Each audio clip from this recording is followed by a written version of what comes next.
2, 3 bersama-sama kita baca 2, 3 ya. Tinggallah di dalam aku dan aku di dalam kamu. Sama seperti ranting tidak dapat berbuah dari dirinya sendiri kalau ia tidak tinggal pada pohon anggur. Demikian juga kamu tidak berbuah jikalau kamu tidak tinggal di dalam aku. Ayat 5. Akulah pohon anggur dan kamulah ranting-rantingnya. Barang siapa tinggal di dalam aku dan aku di dalam dia, ia berbuah banyak. Sebab di luar aku kamu tidak dapat berbuat apa-apa. Demikian pembacaan firman Tuhan. Diberkati saudara yang membaca, merenungkan, terlebih saudara yang melakukan kebenaran firman Tuhan. Bapak Ibu Saudara, hari ini saya beri tema bagi kita adalah melekat pada Kristus. Biasanya kalau ada ibu yang mengandung, anaknya akan bergerak, akan hidup karena ada kehidupan di dalam ibunya. Betul nggak ibu-ibu yang sudah pernah mengandung ya? Mungkin yang belum akan Tuhan kasih kesempatan lagi. Ada ibu yang kita akan merasa nanti, bapak-bapak mungkin kami beritahu juga bahwa mungkin sudah tahu juga ya, di atas 5 bulan, 6 bulan sampai melahirkan nanti dia akan terasa dia ada makhluk hidup dalam perut kita. Kami perempuan ini misalnya ya, berarti ada yang bergerak di sana. Ada yang menendang, ada yang mungkin banyak lagi yang bertingkah. Dan kita tahu di sana ada orang, ada satu makhluk yang hidup. Dia hidup karena apa? Karena ada seorang ibu yang mengandung dia, memberi dia makan, memberi dia nutrisi, mendoakan dia, mengasihi dia, dan dia hidup di dalam kandungan seorang ibu.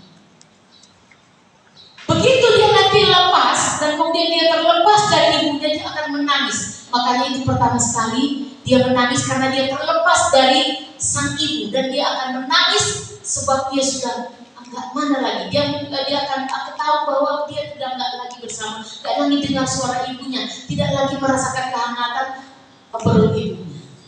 Tapi nanti juga pada saat dia lahir, dia dengar suara ibunya, dia akan tenang sebab ini suara yang sering ku dengar waktu di kandungan.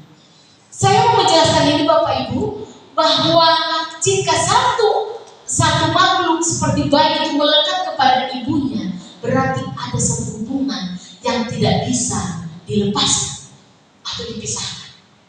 Sama dengan kita melihat ada satu pohon ya. Ini kita belajar ada dari pohon ini, Bapak Ibu. Ini saya ambil dari pohon mangga yang animasi ya. Bukan seperti ini pohon mangga yang beneran gitu ya. Bisa kelihatan, ini semua mangganya kelihatan. Ini pohon mangga animasi.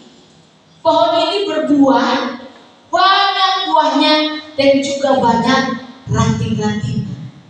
Benar ya Bapak Ibu ya, ada banyak ranting-ranting, ada yang melekat pada pohon itu. Bahkan buah banyak di ranting-ranting pohon itu. Dan pohonnya itu kokoh, kuat, besar, dan dasarnya tertancap kuat ke tanah. Akarnya ada pohon di sana. Dan banyak ranting yang melekat pada pohon itu. Lalu bagaimana kalau seandainya ranting itu salah satu terlepas dari pohon? Tadi pohon-pohon itu, ranting-ranting itu hidup, bisa berbuah, bisa bertambah besar, bertambah semak. Karena apa? Dia melekat pada pokok mangga itu. Dia terhubung dengan batang pohon yang besar itu, yang dasarnya tertancap ke akarnya, tertancap sampai ke dalam. Tetapi seandainya salah satu ranting itu lepas atau patah dari pohon mangga yang besar itu, kira-kira apa yang terjadi Bapak Ibu? Apa yang terjadi? Biasanya kalau di kampung kami lama-lama maka gandeng ini akan kami bawa pulang, kami ambil menjadi kayu bakar lalu dibakar. Kering, buahnya kemana? Akan dia pilih atau busuk? Karena sudah berpisah, sudah terputus dari sumbernya. Sumbernya ini dia. Besar dia, tapi akhirnya dia terpotong. Dan dia akan menjadi kering. Tidak ada kehidupan. Bapak Ibu Saudara yang dikasihi oleh Tuhan, ternyata hidup kita juga tidak jauh seperti pohon mangga ini, yang dimana kita melekat kepada satu pohon, satu pokok besar, yang daripadanya kita beroleh kehidupan. Ada 3 hal yang saya mau kasih definisi, walaupun mungkin Bapak Ibu Saudara ada definisi lain tentang apa sih yang disebut dengan melekat. Tadi saya kasih contohnya seorang bayi yang melekat pada perut ibunya atau kandungan sang ibu.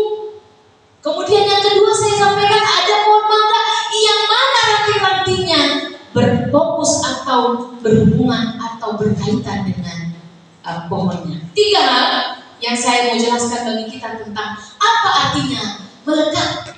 Dalam hal ini adalah melekat pada Kristus. Yang pertama, melekat pada Kristus adalah artinya kita bergantung kepada Kristus. Ayat 4 dan 5 yang sudah kita baca tadi dikatakan bahwa tinggallah di dalam aku dan aku di dalam kamu. Sama seperti ranting tidak dapat berbuah dari dirinya sendiri kalau ia tidak tinggal di dalam pokok anggur. Nah, Bapak Ibu Saudara, pohon anggur adalah pohon yang tinggal waktu itu di daerah Palestina dan juga Yudea pada waktu itu. Dan itu adalah pohon yang mereka sangat banyak tanam dan mereka hidup dari sana, dan banyak juga penghasilannya dari anggur, dan kemudian banyak juga orang membuat menjadi minuman. Kenapa pohon anggur? Kenapa nggak pohon mangga atau pohon apa yang ngasih duku, langsa? Karena pada waktu itu adalah di sana disebut ada banyak pohon anggur. Pohon anggur dikatakan menjadi perumpamaan atau kiasan, gambaran yang disampaikan oleh Kristus, oleh Yesus, bahwa dikatakan aku adalah pokok anggur. Kalau kamu tinggal di dalam aku dan aku di dalam kamu. Ranting tidak dapat berbuah dari dirinya sendiri. Apa yang mau saya sampaikan adalah melekat pada Kristus berarti yang pertama artinya adalah bergantung kepada Kristus. Bergantung pada Kristus itu salah satunya adalah membiasakan diri untuk terus melekat kepada Kristus. Melekat berarti kita selalu bersama dengan Kristus yang adalah tadi sumber kehidupan, sumber hidup, sumber segala sesuatu nutrisi. Dalam hal ini kita berbicara nutrisi rohani, yang daripadanya kita bahkan ambil baik air, baik makanan, baik nutrisi, vitamin I yang berguna. Maka kita harus terus melekat kepada pohon itu, kepada pokok itu. Dalam hal ini kita harus melekat kepada Kristus, supaya kita tidak terlepas dari Kristus. Kita dapat berbuah, kita memiliki hidup, maka kita harus melekat kepada Kristus. Dalam hal bagaimana caranya supaya melekat kepada Kristus? Salah satunya adalah ini Bapak Ibu. Beribadah kepada Tuhan adalah salah satu cara untuk kita melekat kepada Kristus. Saya percaya Bapak Ibu Saudara yang hadir di sini datang beribadah karena mau melekat dengan Kristus. Amin. Ada yang tidak menjawab ya kan? Berarti apa alasannya kenapa datang beribadah? Salah satu dasarnya aku mau mendatang konser karena aku mau dekat dengan Kristus. Aku mau duduk di kaki Kristus seperti juga Maria. Dia datang di kaki Yesus, mendengar Yesus berbicara, mendengar Yesus menyampaikan kebenaran firman Tuhan. Sebab dia mau dekat, dia tidak mau pengen jauh. Marta bilang, aku sibuk di dapur. Kenapa Marta kamu biarkan begitu duduk di sampingku Yesus? Aku sudah capek di dapur. Tetapi Maria katakan aku telah memilih. Yesus mengatakan bahwa Maria telah memilih waktu dan posisi yang tepat untuk dia dekat dengan Kristus. Dekat dengan Kristus kalau dengan sekarang adalah kita beribadah. kita membaca firman Tuhan dan kita bersekutu di dalam doa kita kepada Tuhan. Lalu kenapa aku harus melekat kepada Kristus? Saya kebetulan katakan tadi, kalau kita tidak melekat kepada Kristus, maka kita tidak akan hidup. Kemudian orang yang bergantung kepada Kristus itu seharusnya dia katakan bahwa aku tidak bisa hidup dengan kekuatanku sendiri. Ilustrasi pohon mangga tadi bahwa ranting seharusnya, nanti di poin 2 saya akan jelaskan, ranting seharusnya menyadari bahwa aku ini hanya sebatas ranting, aku ini hanya sebatas satu pohon, satu dahan yang hanya hidup hanya oleh karena ada pohon yang besar. Melekat kepada Kristus itu bergantung kepada Kristus, mengatakan bahwa aku tidak bisa menjalani hidup ini tanpa kekuatan dari Tuhan. Ada kesadaran di dalam dirinya bahwa aku tidak bisa hidup dengan kekuatan sendiri. Aku tidak bisa berjalan jika aku lepas dari pemilik hidup itu. Maka aku datang beribadah, maka aku datang bersekutu, maka aku datang berdoa. Maka orang katakan doa adalah napas hidup orang percaya. Jadi kalau sudah tidak berdoa, berarti tidak bernafas. Berarti sudah mati tanda kutip secara rohani. Mari kita cek, apakah aku sudah melekat kepada Kristus? Mengapa aku kering? Mengapa aku gampang tersinggung? Mengapa aku gampang marah? Kenapa aku gampang langsung baper? Ternyata kita sudah terlepas. Kita gak melekat lagi kepada Kristus itu. Sudah doanya pun sudah gak ada, baca firmannya pun sudah gak ada, ibadahnya pun juga sudah mulai agak. Kalau kita sadar bahwa kita bergantung kepada Kristus, maka kita mengatakan, aku bisa hidup karena Tuhan. Dan kemudian ada bahwa sari-sari makanan dari pokok itu, sari-sari makanan, protein, makanan, sumber oksigen yang ada di dalam, oksigen dari luar ya, nanti kalau sudah belajar biologi. Apa yang ada di dalam tubuh daripada pohon itu akan mengalir ke ranting-ranting sehingga di antara kita, di antara pohon dan ranting-ranting itu terjalin hubungan yang tak akan terpisah. Karakter Kristus itu, kalau kita melekat dengan Kristus, karakter Kristus, kasihnya Kristus, hidupnya Kristus, pola hidupnya Kristus akan lama-lama mengalir ke dalam hidup kita dan akan terpancar di dalam hidup kita kalau kita melekat kepada Kristus. Orang akan lihat, dia gak usah dikasih tahu dia orang yang suka beribadah apa enggak, dia orang yang suka berdoa apa enggak. Lihat dari cara hidupnya, gak jauh-jauh. Lihat dari cara dia mengambil keputusan, lihat cara dia berbicara, lihat cara dia bermasyarakat. Salah satunya, walaupun masih banyak indikator yang kita katakan bahwa dia melekat kepada Kristus.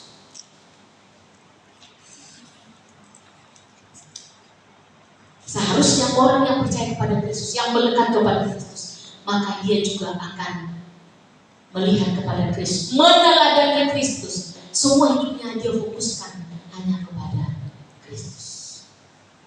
Itu yang pertama. Apa artinya melekat kepada Kristus? Maka yang kedua ini saya jelaskan lagi, walaupun saya sudah singgung, bahwa kita adalah ranting.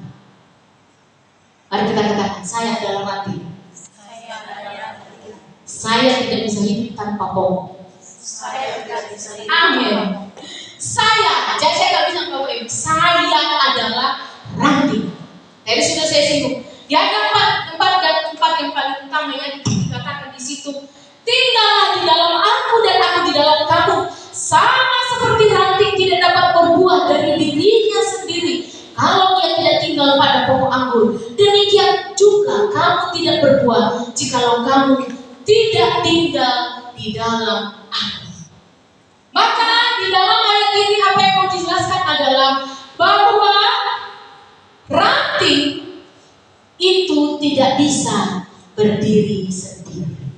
Tadi sudah saya kasih tunjuk tentang foto pohon daripada pokok mangga. Kalau sudah patah, maka dia akan dibuang orang, diinjak orang, bahkan dibakar, karena dianggap dia bukan lagi tumbuhan hidup. Bahkan dibakar dan tidak lagi berguna. Maka seharusnya adalah dalam hidup kita diajar oleh Tuhan bahwa kamu adalah ranting. Jika kamu berpisah dari aku, kamu tidak bisa berbuat apa-apa. Ranting hanya menerima dan menyalurkan kehidupan jika dia melekat kepada pokok. Apa yang mau ditekankan dalam poin yang kedua ini adalah kerendahan hati. Yang kita katakan bahwa aku butiran debu jika tanpamu. Ini adalah judul lagi ya. Aku tanpamu butiran debu. Maka kita katakan, Tuhan, aku ini hanya ranting yang hanya bisa nanti akan bisa dibakar orang, bisa dipotong orang, bisa dicampakkan orang menjadi sampah ke pinggiran ladang, karena aku tidak lagi melekat kepada Kristus. Aku adalah ranting. Hari ini, sepanjang hari ini katakan bahwa mulai hari aku hanyalah ranting. Oleh karena itu biarlah aku melekat kepada Tuhan. Maka pagi-pagi katakan, aku hanyalah ranting.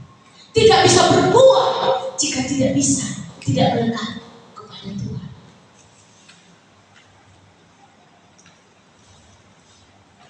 Ranting bertugas untuk bukan hanya menjadi lebat karena dirinya sendiri. Ranting itu tidak bisa berbuat lebat dengan karena kekuatannya sendiri. Ranting tidak bisa menghasilkan banyak uang jika dia tidak melekat kepada. Bapak Ibu, apa buah yang kita hasilkan? Apakah hari-hari ini, kalau kita berbicara tentang buah roh, berapa buah roh Bapak Ibu? Ada 9 buah roh ya, apa itu? Kasih, sukacita, damai sejahtera, kesabaran, kemurahan, kesetiaan, kelemah lembutan, penguasaan diri. Kalau satu lagi terlewat tadi. Ada 9 buah roh. Apakah kita hasilkan setiap hari? Waktu di konsel ditanya Pak Gembala, yang mana yang sulit berbuah?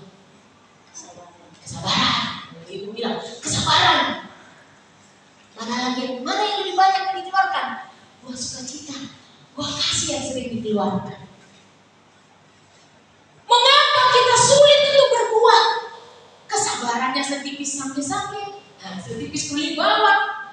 Kemurahannya celitnya minta ampun. Kesetiaannya jangan tanya. Setia setiap tikungan ada. Di mana kesetiaannya? Tidak setia, tidak suka memberi, tidak baik. Maka ranting, tugas ranting adalah seharusnya tidak dikatakan bahwa aku tidak bisa berbuah menghasilkan itu semua. Kasih, sukacita, kesabaran, kebaikan, kesetiaan, kelemah lembutan tidak bisa kita keluarkan kalau kita tidak melekat kepada Kristus. Saya kemarin mengajar mahasiswa di namanya etika Kristen. Kalau etika Kristen berarti biasanya harus lebih beretika. Ya, kadang-kadang dia etikanya juga kadang-kadang masih terus naik turun. Tapi terus diajak bahwa dikatakan seseorang yang menghasilkan buah ada, berarti dia mengenal Kristus. Tapi kalau ada orang yang tidak menghasilkan buah, ada 2 kemungkinan. Ada pribadi yang tidak menghasilkan kasih, sukacita, dan kesetiaan, kelemah lembutan, kesabaran, kemurahan, dan penguasaan diri itu. Ada 2 kemungkinan. Yang pertama, dia belum menerima Kristus. Dia tidak ada Kristus di hatinya. Dia tidak melekat kepada Kristus. Atau yang kedua, dia sudah menerima Kristus tetapi tidak berbuah. Atau berbuah tetapi buahnya asam atau pahit sehingga orang di sekelilingnya tidak nyaman jika dia ada di sekitar. Bagaimana supaya orang bisa menikmati buah itu? Bagaimana supaya kita berbuah banyak dan orang di sekitar kita menikmatinya? Kalau kita ada maka mereka akan senang. Kalau kita tidak ada kita menghasilkan buah yang manis, dan orang lain bisa menikmatinya. Mari cek hati kita, sudahkah kita berbuah bagi orang lain? Atau jangan-jangan kita cek 1 minggu yang berlalu, jangan-jangan orang tersinggung karena perkataan kita. Jangan-jangan orang akhirnya patah semangat karena kita patahkan semangatnya. Kalau gitu aja. Orang juga bisa melakukan itu. Jangan-jangan kata-kata kita itu telah melemahkan hati orang lain. Jangan-jangan status kita di media sosial telah akhirnya membuat orang sakit hati. Walaupun sebenarnya jangan baper ya dengan status orang, jangan baper. Jangan-jangan ada orang yang terluka karena sikap kita. Mari cek 1 minggu yang lalu. Atau ada orang yang terberkati di masa di 1 minggu yang lalu. Terima kasih atas kata-katamu. Terima kasih atas doamu. Terima kasih atas perbuatanmu. Terima kasih atas bantuanmu. Terima kasih atas semua, dan aku dikuatkan. Terima kasih sudah bawa aku ke sini. Terima kasih sudah menunjukkan aku satu ini, jalan keluar ini, dan lain sebagainya.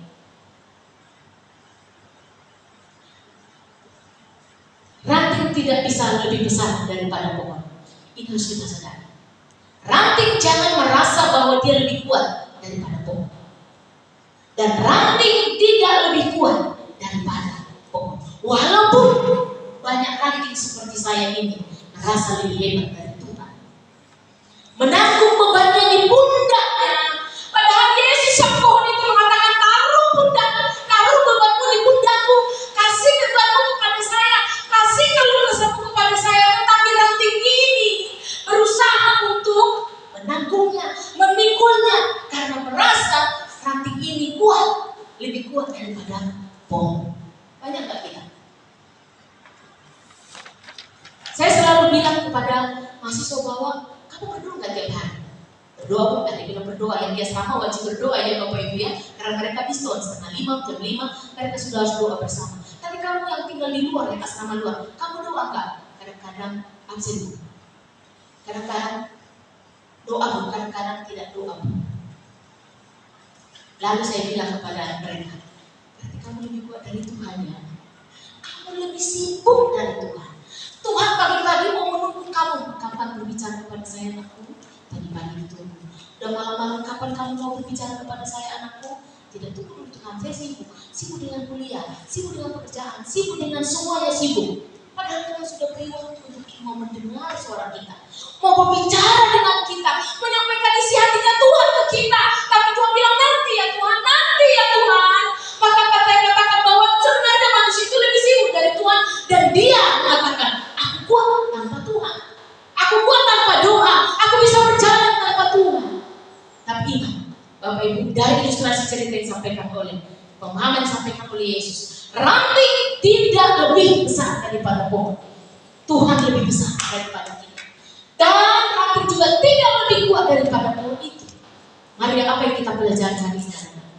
Seberat besar apapun masalah kita, Tuhan kasih bagi pundak kita hari ini pergumulan yang besar, sakit penyakit, masalah yang tak kunjung ada ujungnya. Katakan kepada Tuhan, Tuhan aku melangkah kepadamu, Kaulah pokok yang lebih besar menanggung ini. Serahkan kepada pokok itu, serahkan, capaikan kepada pokok itu, dan Dia yang besar mampu mengerjakan perkara-perkara besar bagi saudara dan saya.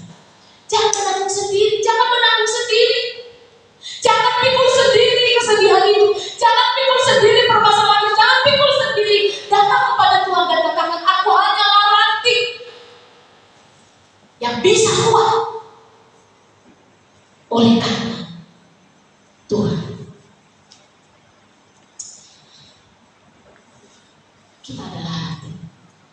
Jangan pernah merasa kita lebih kuat dan besar. Dan kita tidak bisa berjalan berbuah tanpa melekat dengan Kristus. Yang ketiga adalah apa? Makna daripada melekat kepada Kristus, yaitu di luar Kristus kita tidak bisa berbuat apa-apa. Saya kembali membaca di ayat yang terakhir dikatakan, sama seperti ranting tidak dapat berbuah dari dirinya sendiri kalau ia tidak tinggal pada pohon anggur. Demikian juga kamu tidak Akulah pokok anggur dan kamulah ranting-rantingnya. Barang siapa tinggal di dalam aku dan aku di dalam dia, ia berbuah banyak, sebab di luar aku kamu tidak dapat berbuat apa-apa.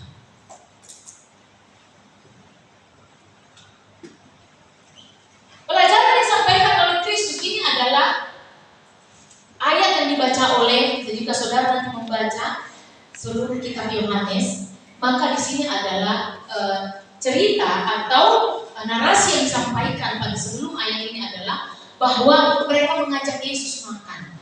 Yesus mengajak Yesus makan, tapi akhirnya apa dikatakan makan itu adalah bukan makan lagi roti dan apa yang melakukan kehendaknya Bapa. Dan dikatakan sampaikan kalau yang di sini banyak, akulah roti, akulah air, akulah kehidupan, disampaikan oleh Kristus. Nah, di sini dikatakan bahwa jika kamu tidak ada bersama dengan aku, maka kamu tidak akan bisa berbuat apa-apa. Apa maksudnya di sini? Mari kita melihat. Apa maksud Tuhan? Sama seperti ranting yang lepas dari pokok itu. Maka manusia walaupun bisa pintar, kaya, dan kuat, tetapi tanpa Tuhan hidupnya menjadi kosong. Sia-sia semuanya. Tidak ada arti semua yang kita miliki ini. Apa yang kita miliki? Gelar, kekuatan, harta. Siapa? Apa kita? Namanya apa itu? Deki. Ada deki, ada keluarga pokok, ada bermasalah, ada polisi, ada keluarga kerja, ada di kantor pengadilan, ada ini, ada itu, ada omong. Kita kasih tahu semua kejadian kita sebutkan orang-orang hebat dan merupakan kekuatan kita. Tetapi firman Tuhan hari ini mengatakan, jika kamu di luar aku, maka kamu sia-sia. Tidak ada artinya semuanya. Di luar Kristus kita tidak berbuat apa-apa. Maka dikatakan selalu orang percaya, maka memiliki Kristus adalah segalanya. Memiliki Kristus itu sudah lebih dari apapun. Memiliki Kristus adalah harta yang terbesar. Kemudian, apa artinya di sini? Ini diulangi lagi ya, bahwa orang yang berada di luar Kristus yang tidak bisa berbuat apa-apa, maka seharusnya melibatkan Tuhan dalam setiap tindakan dan dalam setiap keputusan. Jangan mengatakan bahwa aku akan melakukan ini dan itu seperti yang kita bahas di konser. Aku akan melakukan ini dan itu, aku akan pergi ke kota anu dan ke kota anu. Tetapi kita tidak melibatkan Tuhan. Tapi seharusnya berkata, jika Tuhan berkenan, jika Tuhan menghendaki aku melakukan ini dan itu, maka aku akan melakukannya. Orang yang di luar Kristus tidak akan dapat berbuat apa-apa. Dan seharusnya di dalam Kristus melibatkan Tuhan dalam seluruh keputusan dan dalam tindakan. Kemudian jangan berjalan sendiri, sebab jika berjalan sendiri kita akan rapuh di tengah perjalanan, maka kita akan jatuh. Kemudian kita akan menjadi kering dan tidak berguna. Dikatakan kalau ada pohon yang itu yang kering dan tidak berguna, maka akan dibakar. Nah, kalau di dalam ayat yang ke-6, barang siapa tidak tinggal di dalam aku, ia dibuang keluar seperti ranting dan menjadi kering. Kemudian dikumpulkan orang, dicampakkan ke dalam api, lalu dibakar. Karena apa? Karena tidak ada lagi gunanya. Tidak ada lagi bisa berbuat apa-apa. Tidak ada gunanya atau sia-sia. Orang yang ada di luar Kristus sudah dijelaskan dari di awal, berarti hidupnya terlepas dari Tuhan. Mau di luar Kristus atau dalam Kristus? Melekat kepada Kristus atau tidak melekat kepada Kristus? Memang kalau kita melekat kepada Kristus, maka Tuhan tuntut kita sama seperti dirinya. Tuhan tuntut kita seturut dengan standarnya Tuhan. Tetapi kalau kita di luar Kristus, maka kita akan kehilangan arah. Orang akan mencampakkan. Nah, ada dua pengertian di sini ayat ini. Bisa satu, dia sudah menerima Kristus tetapi tidak berbuat lalu akhirnya dia tidak ada gunanya, tidak berbuah. Tapi ada yang kedua, ada orang yang tidak percaya kepada Kristus, maka dia akan masuk kepada penghukuman yang kekal, yaitu ke dalam neraka. Orang yang tidak melekat kepada Kristus, orang yang tidak percaya kepada Kristus, pengertian yang kedua adalah bisa dia tidak masuk dalam surga yang mulia. Bapak Ibu Saudara dikasih oleh Tuhan, ini adalah renungan bagi kita hari ini. Mari renungan, cek hati kita, cek kehidupan kita. Sudahkah kita sungguh melekat selama ini kepada Kristus? Sudahkah kita berjuang untuk melekat kepada Kristus yang adalah sumber kehidupan itu? Jangan-jangan kita sekarang sedang posisinya menjauh, atau kita sendiri sudah patah sehingga kita kering. Gimana kering? Kalau maksudnya kering gimana? Gak suka doa lagi, gak suka lagi dengan hal-hal rohani, gak suka lagi tentang hal-hal berbagi, tidak suka lagi. Itu sudah mulai kering. Hati-hati. Sudah gak suka lagi mendengar pujian. Yang didengar adalah TikTok. Hati-hati ya. Berarti yang masuk itu ke pikiran kita. Kami hamba Tuhan bukan kami bukan gak suka lagu dunia. Kami juga suka dengan lagu dunia, tapi tergantung lagu dunia yang mana. Kalau lagu itu membuat kita menjadi putus asa, menjadi buat kita jauh dari Tuhan, apa yang kita nyanyikan? Tetapi nyanyikan pujian kepada Tuhan yang membangkitkan iman. Amin Bapak Ibu. Amin. Kalau belum melekat kepada Tuhan, datanglah kepada Kristus. Melekatlah kepada Dia, pemilik kehidupan, sumber kehidupan, yang adalah pokok anggur itu. Baik, mari kita mengakhiri firman Tuhan. Ambil saat teduh sejenak dan refleksi hidup. Sudahkah aku selama ini melekat kepada Tuhan? Jangan-jangan hatiku kadang-kadang gampang tersinggung, gampang marah, malas untuk melakukan hal-hal rohani, sering mengucapkan kata-kata kotor, kata-kata yang sia-sia. Jangan-jangan karena aku tidak melekat kepadamu Tuhan.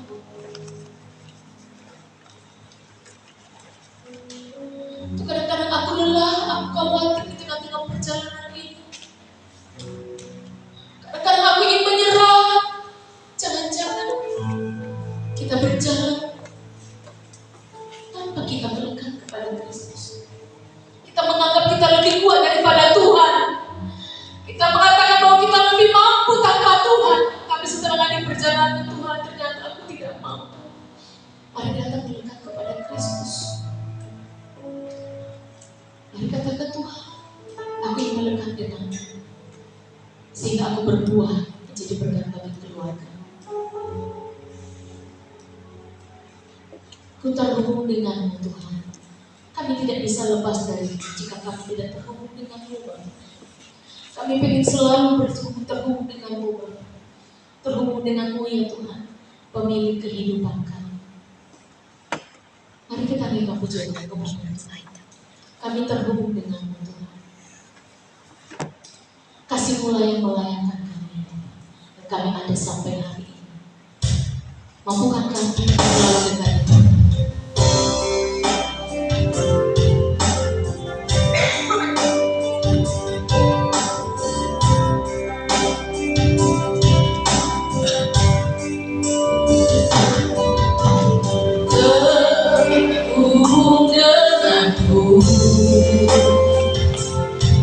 Selalu mendekati hatiku, firman-Mu